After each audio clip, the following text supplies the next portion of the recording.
Assalamu alaikum wa rahmatullahi wa barakatuh to everyone watching at home, and welcome to today's episode of Ask Eman, where we're going to be here for the next hour with you, brothers and sisters, to take your questions and get them answered by our dear and excellent Shaykh, Shaykh Suliman Gani. Assalamu alaikum, Shaykh. Alaikum salam wa rahmatullah. A pleasure to be here with you again. Jazakallah khairan for having me on your program. Well, yeah, Shaykh, thank you so much.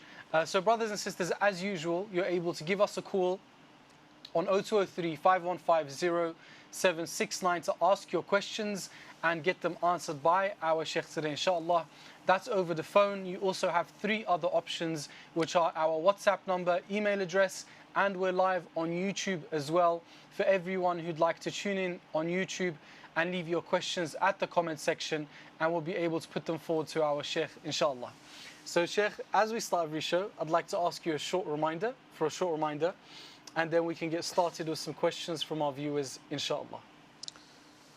Yes, alhamdulillah, by the mercy and grace of Allah subhanahu wa ta'ala, here we are in another beautiful cold day as we begin end of summertime, now in the month of Rabi al-Awwal. And as always, we have a practice of reviving a wonderful great sunnah of the Prophet sallallahu alaihi wasallam to look for the crescent moon every Islamic month. So yes, here it is in Morocco. They did not see the crescent moon on the 29th of Safar. They completed the 30 days. And similarly here in the UK, on the 29th of Safar, which was the Monday, but yesterday, Tuesday, there was this great effort to try and look for that crescent moon. And many places it was sighted. But here in London, where we tried to sight it, it was cloudy. So we do this practice every Islamic month. So the point is, it's clear that if you cannot see it in one location, there is great probability you will see it in another location in the same country that we're living in. And because there are more and more people in different locations, and this is a clearer point that you can revive this great sunnah of sighting of the crescent moon for every Islamic month. Other issue of great concern is 31st of October and the issue on Halloween and our children. So we need to just bear in mind that Halloween is that type of festival which has no part of the teaching of our Islam, and even from its origins, probably, thinking about the evil spirits and also about the dead and all those, it does create a form of following and imitating, just like how we have that stern warning that when we start following and imitating, even like those who enter the lizard that enters the hole, you are following it so much so. So there is a lot of details about why we should not encourage our children to participate and be part of the Halloween celebrations or the festival, and making them dress like sometimes like goblins or ghosts or cows and whatever, not cows, goblin, whatever, but making them look frightening and scared. So all this, what are we at this very young and tender age teaching our children, and also taking it lightly with trick and treat? All this, we need to really reminding them, in fact, why the shaitan is our real enemy, why we have to beware that the tarbiyah of upbringing of our children, also as parents, to tell them and remind them about its origin and why it is not part of the teaching of our beloved deen. Alhamdulillah, really glad to have a wonderful experience a few days there in the beautiful old, they call it the Jerusalem of Europe, Bosnia and Herzegovina. Amazing, cannot describe it in words, but it was a good feeling because you get to understand that there are Muslims in that part of the world. We had many, many different type of challenges, and the challenges we are facing, what they faced, we are, Islamophobia is on the rise, but we are not facing the same challenges that they had faced. But it is like saying the welcoming and the hospitality and the people that really enjoy when Muslims are visiting this part of the world, the Balkans, and taking you back to masajid dating back to the Ottoman period. Amazing. Imagine praying in a masjid that's over 400 years old. Imagine visiting a place like Mostar or Sarajevo, in that very same city, in fact, where the First World War was triggered, the assassination of Archduke Ferdinand, in that place of Sarajevo. Amazing, beautiful city, capital But there's so much of details. Muslims need to really try and get a feeling of the legacy that have been left behind by uh, the Muslims before us and the history of this part of the world. The Ottoman period was amazing time and history that we should also start looking into. So once we look into the past, it's like learning from our history. May Allah make it easy. Jazakallah khairan. Jazakallah khair, Shaykh. Thank you so much for the reminder. Our next question is a bit long, so I'm going to read it out, Shaykh. Yes, keep it short. Bear with me, I'll try. Assalamu alaikum. Please can you answer this question for me? If you miss your salah in your lifetime and we don't remember how many salawat we miss, how can we repeat them? If we don't repeat them, will Allah forgive us or will He not? So that's one question. Okay, let's keep it one at a time. I mean, the salah in itself is like that form of ibadah and worship. Think about a person that's missed his asr prayer. It is as if though he has lost his entire wealth and family. كَأَنَّمَا غُتِرَ أَهْلُهُ وَمَالُهُ. So given that there are stern warnings for missing out or for abandoning or for delaying, for just the praise itself, and indeed there is also a reminder that the first thing that the person will be asked on the day of Qiyamah will be about his salah. So now if somebody has missed his salah, and we know that this is such an important part of ibadah and worship, this is like a distinction between the believer and the disbeliever, because the believer has to offer his prayer and salawat. Successful indeed. قَدْ أَفْلَحَ الْمُؤْمِنُونَ. Allah is giving success, and the success is in the past tense and preceded by qad, the harf which is for tawqeed and tahqiq and emphasis, because this is indeed going to be success for that person from the sifat and the characteristic of the believers. الَّذِينَ هُمْ فِي صَلَاتِهِمْ خَاشِعُونَ, who have khushu' in their salah, and not only that, وَالَّذِينَ هُمْ عَلَى صَلَوَاتِهِمْ يُحَافِظُونَ, they are safeguarding their salawat. So if a person misses his salah, he has to make up for it. It is called qada. Qada is the prayer for which you had missed in its adat time, the time that it was prescribed. So if somebody had missed so many salah in his life, then yes, there is two opinions here, but one is he needs to first implement and start performing his daily salawat. If somebody starts making qada and looking and calculating for so many years, but he has not even started establishing salah in his life, how is he going to really make up? It is more about whatever is gone. If a person had abandoned his salah, it is written as a kaba'ir, a major sin. It is a major sin. So that has already been recorded. So now, if we start making tawbah and repentance, then yes, indeed, asking Allah Ta'ala for forgiveness with sincerity, making istighfar, and now there is hope for every sinner. Remember, when we say we are Muslim and we abandon the salah, then a salah and a prayer is a kaba'ir. It is a major sin. It is not a minor sin. So we can continue living our life, but the real hope that Allah Ta'ala gives to every person who is a sinner is وَالَّذِينَ إِذَا فَعَلُوا فَاحِشَةً أَوْ ظَلَمُوا أَنفُسَهُمْ ذَكَرُوا اللَّهَ فَاسْتَغْفَرُوا لِذُنُوبِهِمْ. So making istighfar, seeking forgiveness. وَمَنْ يَغْفِرُ الذُّنُوبَ إِلَّا اللَّهُ. Who is there to forgive sins except Allah? But from the condition of our tawbah and repentance to be accepted, that we have to have that sadness that we had committed that sin, that major sin. When you have abandoned the salah, you have left it out, you have to make sincere tawbah and repentance. Then you have to start implementing, now start performing your 5 daily salawat.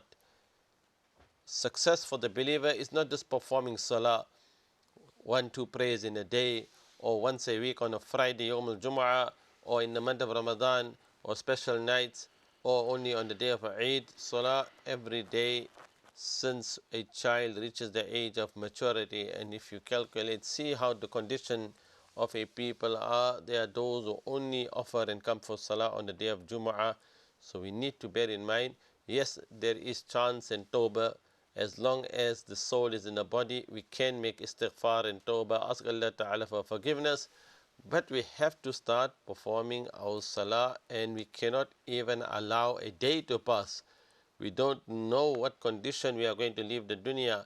So therefore, just like you are living your life, kama ta'ishun tamutun, you will die in that condition. And if we are living our life with performing our salah, there's no excuse. See how long the nights are. See how, the Fajr prayer is so late. So before sunrise. So let's start, implementing and bringing praise in our life, inshallah. And don't despair from the mercy of Allah. So we start off by tawbah, istighfar, repentance. Once we have brought salah and we got into the routine, then we can discuss about your qada. Jazakallah khair, Shaykh, for your answer. Jazakallah. It's very beneficial. May Allah reward you. So Ameen. we're going to take a short break now, if it's okay with you, Shaykh. No. Oh, okay. Have a break. Jazakallah khair. So, brothers and sisters, we're going to take a short break for a few minutes, and then we're going to be back to continue our show. So, for those of you that have any questions, make sure once we're back, you give us a call on 0203 515 0769. And for everyone else, we hope you benefit once we're back. Stay tuned for now. Assalamu alaikum.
Assalamu alaikum wa rahmatullahi wa barakatuh.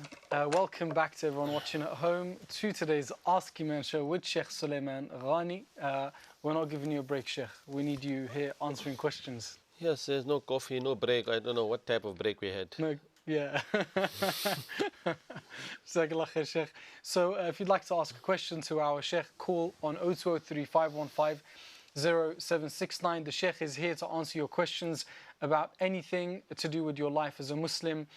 He's here to answer it, whether it's your salah, your sadaqah, your hajj or your umrah, your dealings with your family, your business, anything relevant, inshallah, to our beautiful religion. The Shaykh is here to enlighten us and educate us, inshallah.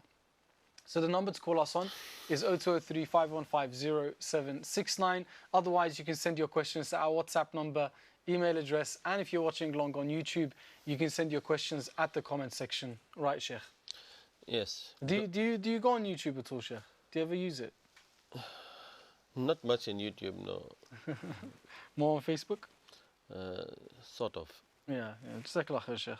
So our next question, Shaykh, is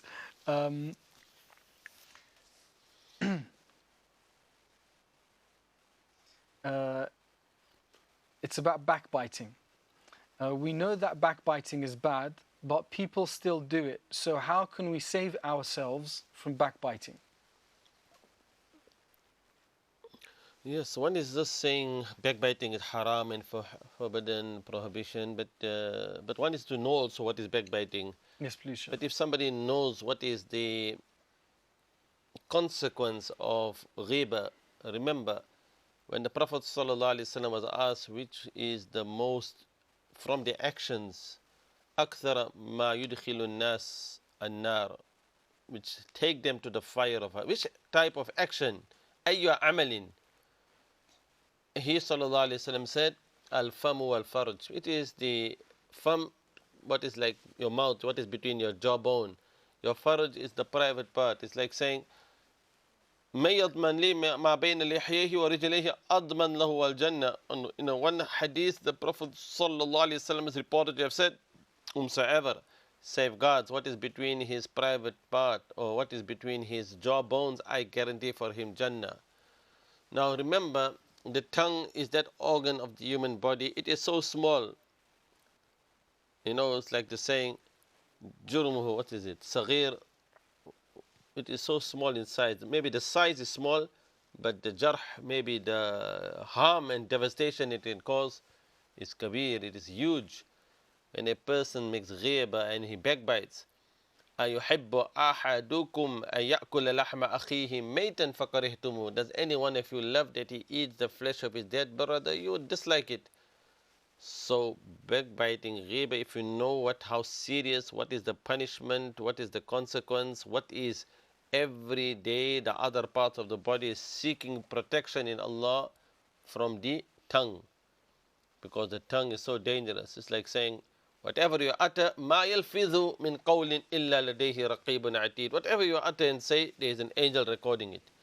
Now if you are going to speak backbite, ذِكْرُكَ أَخَاكَ بِمَا يَكْرَهُ, you're speaking about your brother which he dislikes, meaning you spoke behind his back. Now if those words were in front of him, you would not like it. So you have namima, you have slander, but you know, it's like when somebody is backbiting and the punishment is so severe, how do you make tawbah and repentance? In fact, يَبْرَعَ مِنْ حَقِّ صَاحِبِهِ, you backbited against him. Now you have to fulfill the rights of حقوق العباد. You have to ask for forgiveness. If it means now you speak good about him behind his back, because you're not allowed to do ghiba. There are times, you know, when there is a certain time, like for example, somebody is coming and asking and proposing for your daughter, and you need to ask, and then if you get, you know, it's like saying, يا أيها الذين آمنوا إن جاءكم فاسق بنبأ فتبينوا أن تصيبوا قوما بجهالة فتصبحوا على ما فعلتم نادمين. There is the discussion of, oh, you who believe, if any one of you comes like a fasiq and a person who is like a sinner, binaba'in, and he gives you news, then fatabayyan, you have to verify. Otherwise, the people may be afflicted with something because of ignorance and then you may become regretful after that. So there is a long discussion when it is permissible, on what circumstance, but generally the ruling is don't don't backbite, don't speak about your brother behind his back, because the punishment is so very severe and there are so much of details. Even, like you can take the example of somebody keeping fast, and when he's fasting, رُبَّ الصَّائِمٍ لَيْسَ لَهُ مِنْ صِيَامِهِ إِلَّا الْجُوعِ. There are those who will get nothing out of their fast, only hunger, because the fasting is also with your tongue. It's not only just keeping away from food and drinks. So lots of details. He sallallahu alaihi wasallam has reminded us, given us, warned us about the dangers of the tongue, why we should control it, what is the punishment of backbiting. Make tawbah and istighfar and control the utterance of the tongue. You have to control it, because your salvation in the year after, where does it lie? You cannot just have Eman and istiqamah. You have to know what is the key to even getting steadfastness. It is about also your tongue. But inshallah, I think we keep it at that point. Otherwise, we'll have a program only about ghibah and backbiting. It's worth it, Shaykh. It's worth it. Whatever you say. Jazakallah khair, Shaykh. Our next question, Shaykh, is when people go to Hajj, I heard every sin they did in their life, Allah will forgive them. No matter how big the sin is, they will be forgiven. Is this true or not? Subhanallah. First we say Al-Hajj al-Mabrur laysa lahu jazaa'un illa al-Jannah. That Hajj which is Mabrur and righteous, his reward is nothing but Jannah.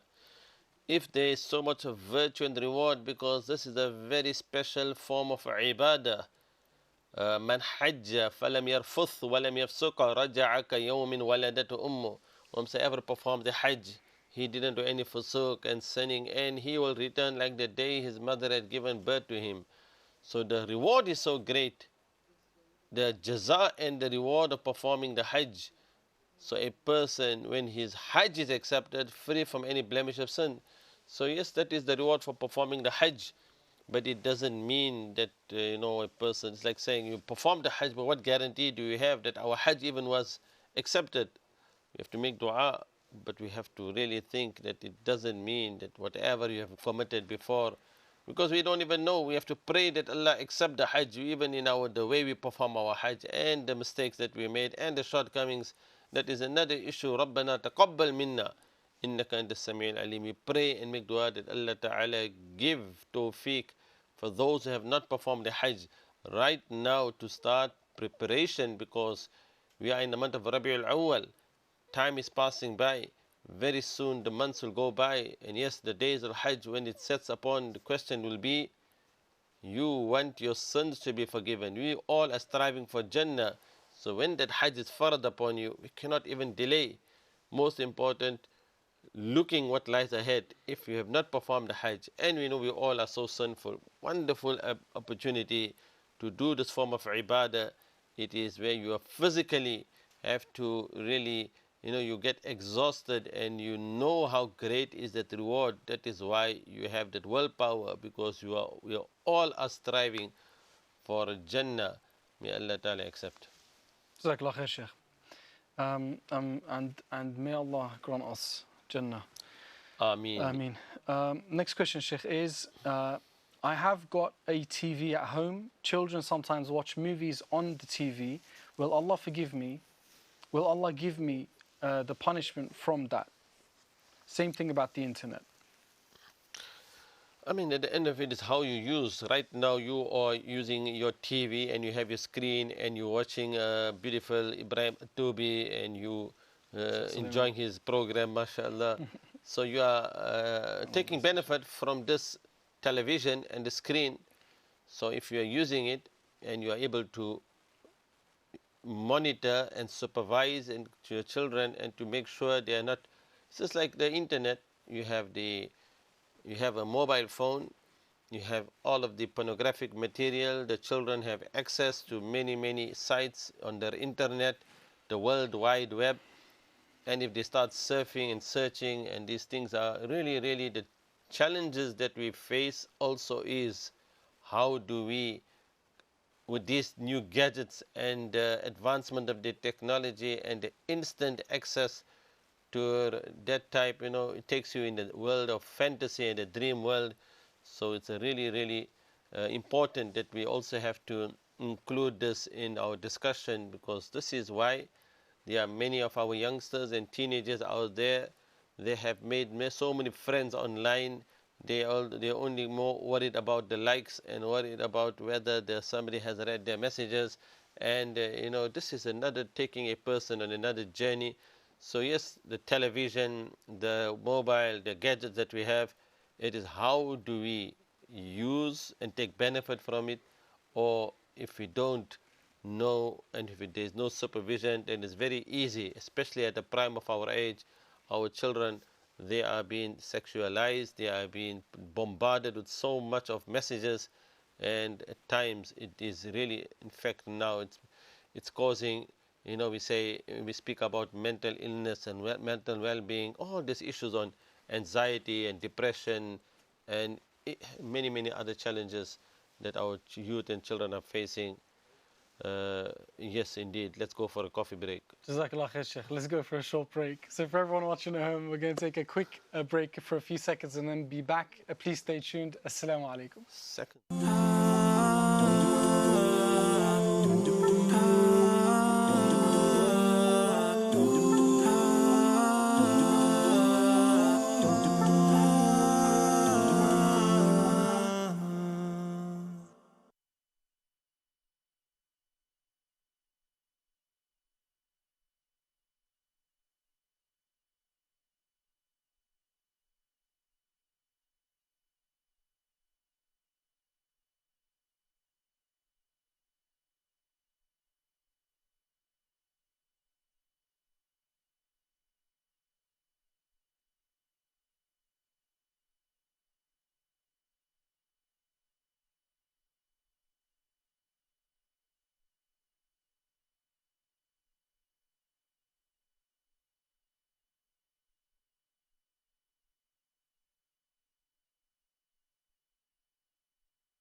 Assalamu alaikum wa rahmatullahi wa barakatuh. Welcome back after our short break to Ask Eman Live. We're going to be here now up until 8:30, inshallah, with our kind and lovely Shaykh, Shaykh Suliman, to answer your questions about your life as a Muslim and anything else you'd like to ask about the Quran or the Sunnah.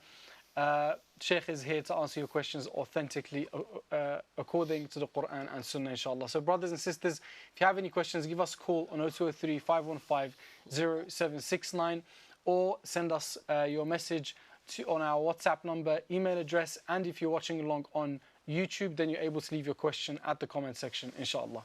Assalamu alaikum, Shaykh. Wa alaikum salam wa rahmatullah. Welcome back after the break. Jazakallah khairan. May I Allah was bless waiting you, for a Shaykh. tea in the tea break. Oh, okay. I think it's on its way, Shaykh. Inshallah. Inshallah. Maybe in the next break.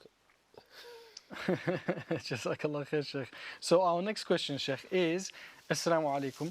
My husband and my husband and his family are very persistent in celebrating my son's birthday. Every year I feel like it's a constant battle. I'm trying to teach my son why, as Muslims, we don't celebrate it, but it's becoming difficult. What can I say to make my husband understand? I mean, at the end of it, the birthday and the celebration of it is no evidence to celebrate your own birthday. Leave alone your own birthday. We do not even celebrate the birth of the Prophet sallallahu alaihi wasallam. There is a lot of discussion about having a Mawlid and Miladun Nabi, but think about the companions and the Sahaba and the likes of Abu Bakr and Umar and Uthman, Ali radiallahu anhum, and all of the Sahaba radiallahu anhum and the Tabi'een. There is no evidence in our Sharia that we have to celebrate our birthday. Every year that passes by is a day, a year which we have lost.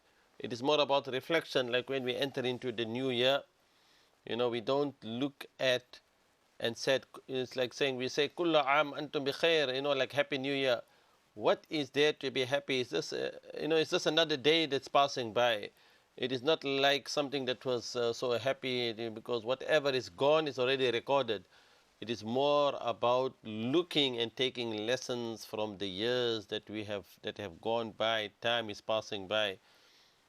When the child at that young age, if you start having happy birthday and start blowing the candles, and you are going to have another child, and then every child will have a birthday, and then it becomes expectations and getting together. So you can see how beautiful our deen is, how simple it is. This is the day you are born.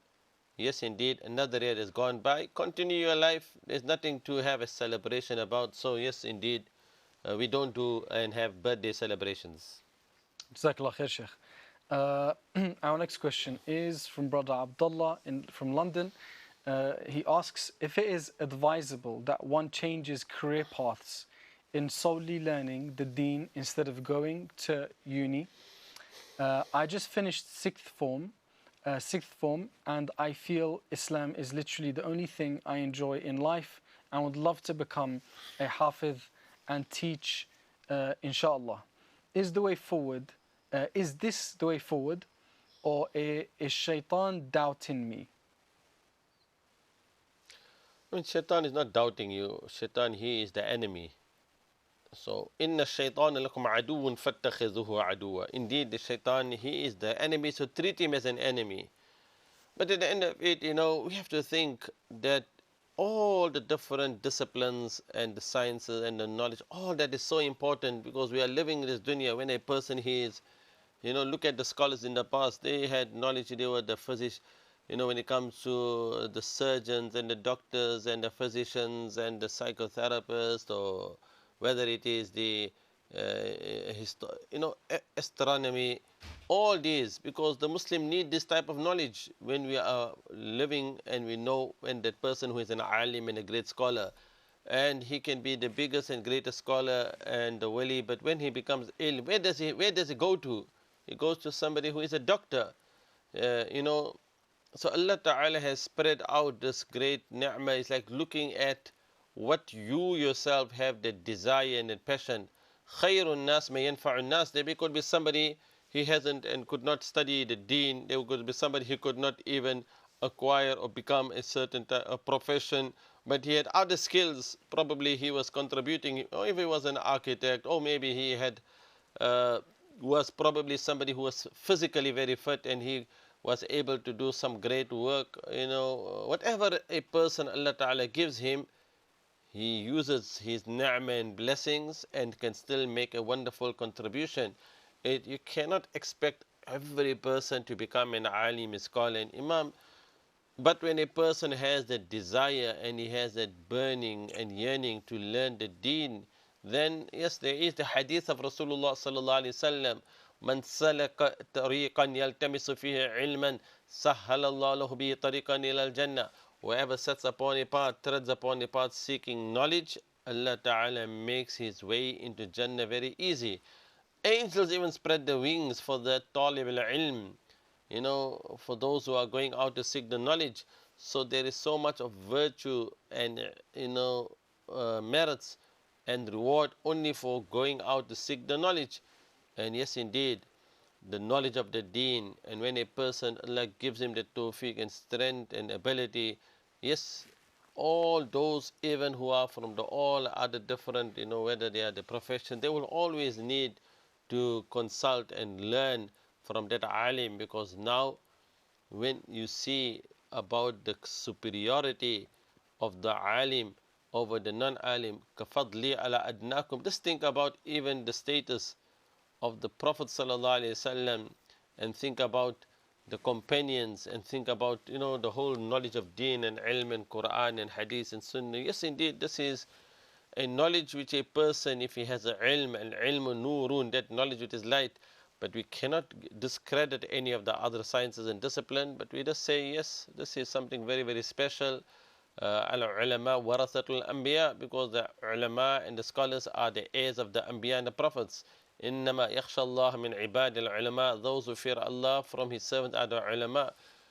So yes, may Allah first, if you have the desire and burning desire, then yes, this is something we should encourage and motivate, because when you have the knowledge, imagine it takes you out of ignorance and jahala, and most of the challenges that the people face also, when they have not even went out to seek that type of knowledge which is farad upon them.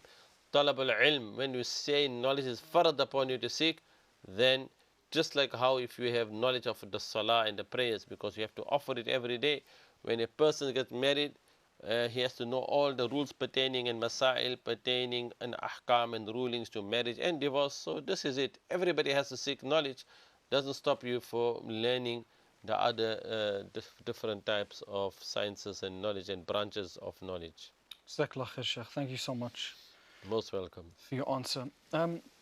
Just a quick reminder that the show is here to provide general advice about anything you might ask. So brothers and sisters, still also go ahead after receiving any advice from the show, from our shuyukh, which are very qualified, to also seek advice and direction as well from your local mosques and those people closer to you as well and around you. But of course, we're also here for everyone who may find it hard to find someone local and someone nearby to ask questions to.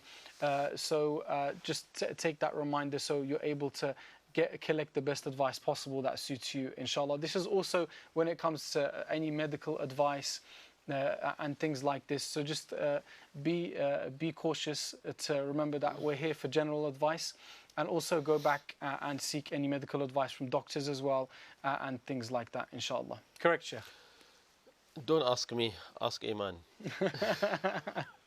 That's Iman is kind of like saying Imam at the same time. Sorry. Do you know what I mean, Shaykh? I was wondering why it's not. Yeah. I wondered for a long time, and then I figured it out. Okay. So Don't delay call clarification. today. So we're going to go to our next caller of the show now. Assalamu alaikum to our caller. Welcome to the show. What's your name and where are you calling from? Assalamu alaikum to our caller. Welcome to the show. What's your name and where are you calling from? Walaikum assalam. I'm calling from England. All right. And your question? My question is, when I'm sleeping, I feel like somebody hitting me physically, and feel very scared. I'm trying to push away, but it's not like somebody attacking me. I can feel and I try to read and push away, but not. When is like a attack on my body, still pain. When I wake up in a scarred position, I still feel pain even I wake up on the same place. So I'm really trying to read and how to sleep, and Azkar, morning or evening Azkar as well and everything. But after that, I feel very, very tired and make me very weak and weak in everything. And then, like physically, I'm not well. After that, comes quite often. Yeah. So, Thank you so much, sister, for giving us a call and explaining your situation. We just have to take a short break now in a few seconds. So once we're back, the Sheikh will be sure to give you some advice and some help in terms of how you can maybe move forward in terms of helping yourself recover from these things that might be happening to you, inshallah. So until then, stay tuned. Everyone else at home as well, please do stay tuned. We'll be back in a few minutes. For now, assalamu alaikum wa rahmatullah.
Assalamu alaikum wa rahmatullahi wa barakatuh. Welcome back to the last part of today's Ask Eman show, where we're going to be here with you, brothers and sisters, taking your questions and getting them answered by our Shaykh today.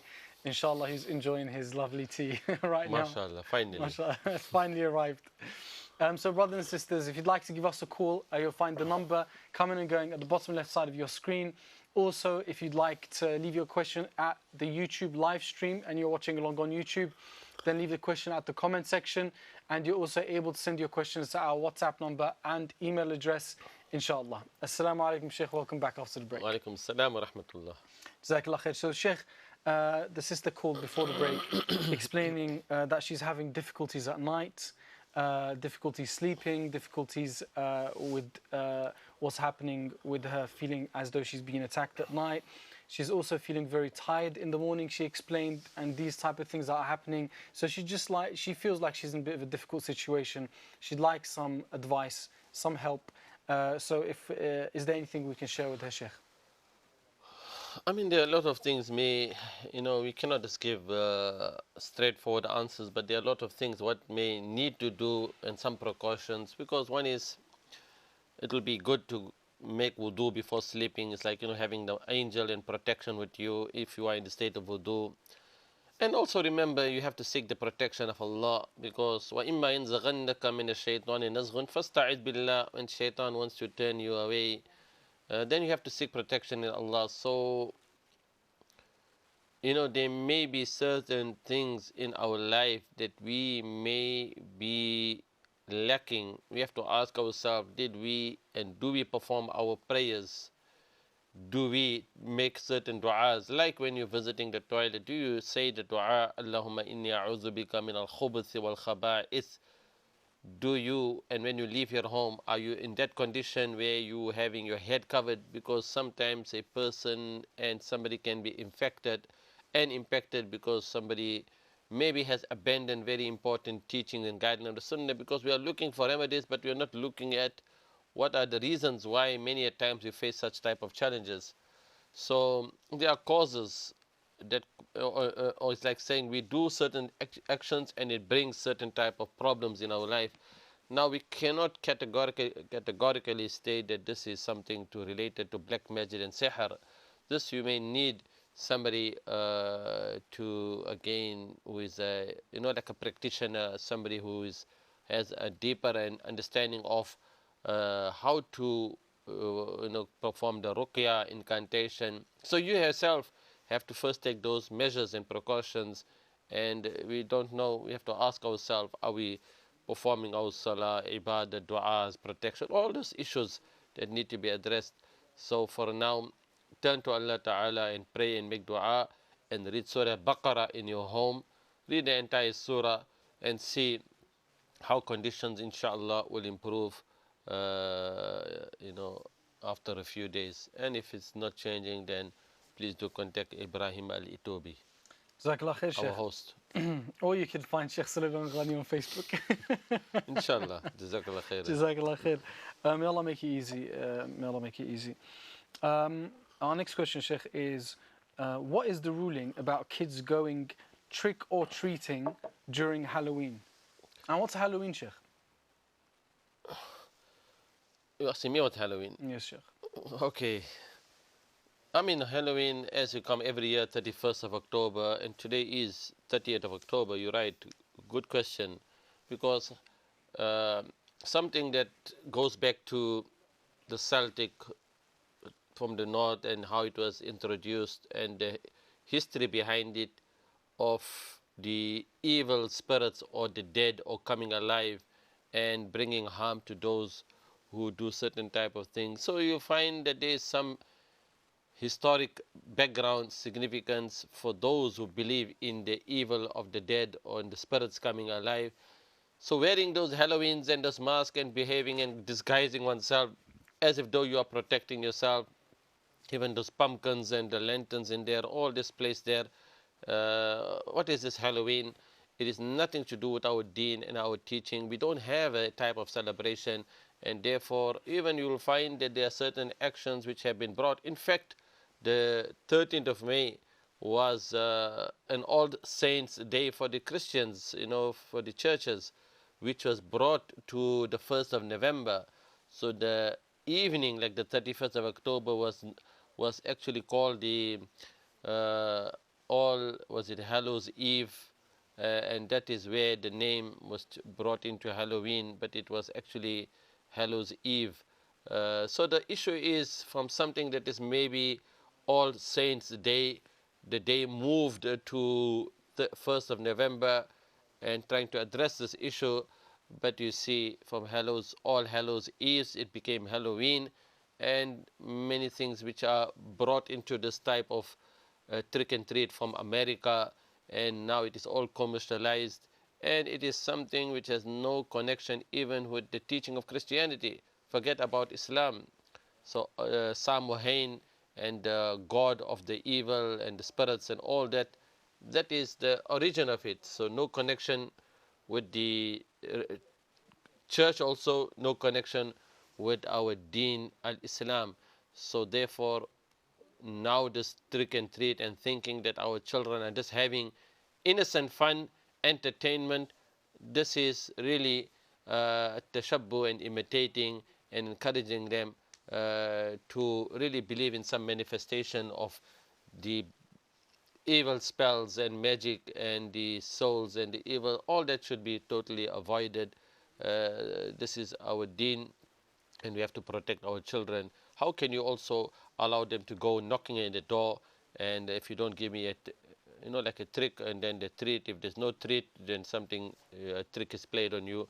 It's all type of entertainment, but the history and background of it shows clearly that it's something that we should avoid totally. May Allah Ta'ala protect and safeguard ourselves, save ourselves and our families.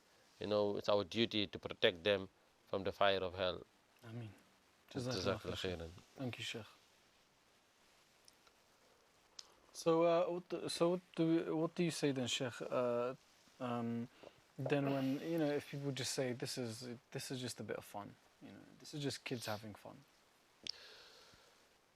In fact, you said fun. I was just checking something, and I think there's some breaking news about people have been killed on this Halloween night and shooting and guns. So this fire and this burning and all this type of innocent fun, one thing leads to another, because at the end of it, we have to think you will start following the ways of the people, and when you start following and imitating, it is like saying you allow them and saying innocent, and then this continues and it continues, and then it becomes part of it that every year, 31st October, you will start seeing it. You're trying to make everything and Islam, like Islamicizing it. Which causes more confusion, because now you're allowing a type of entertainment which the origins of it goes back to Samhain, the god of evil spirits and dead. Where does this have some place in our beautiful teaching? If you don't already believe that there is a god for the evil and the spirits and the dead, so how can we allow Halloween? As I said, it was brought into this date from the 31st of October, and the All Saints Day was brought on the 1st of November, and it was given All Hallows Eve, if I'm not mistaken, and then it continued as Halloween over the century, over the years.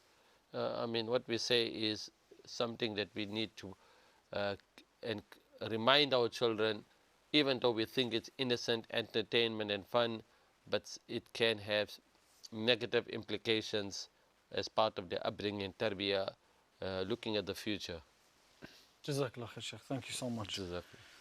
Okay, Shaykh. So our next question is from YouTube, and the question is: my grandmother recently passed away, and my family wish to hold a khatam Quran on her behalf.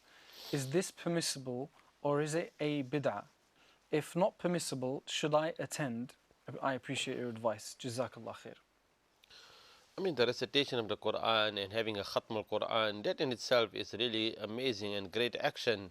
But to have a specific gathering and to invite and, making it as part, because if you say that if a person does not have a Khatm al-Quran, and then people start questioning what has happened, why didn't have a Khatam?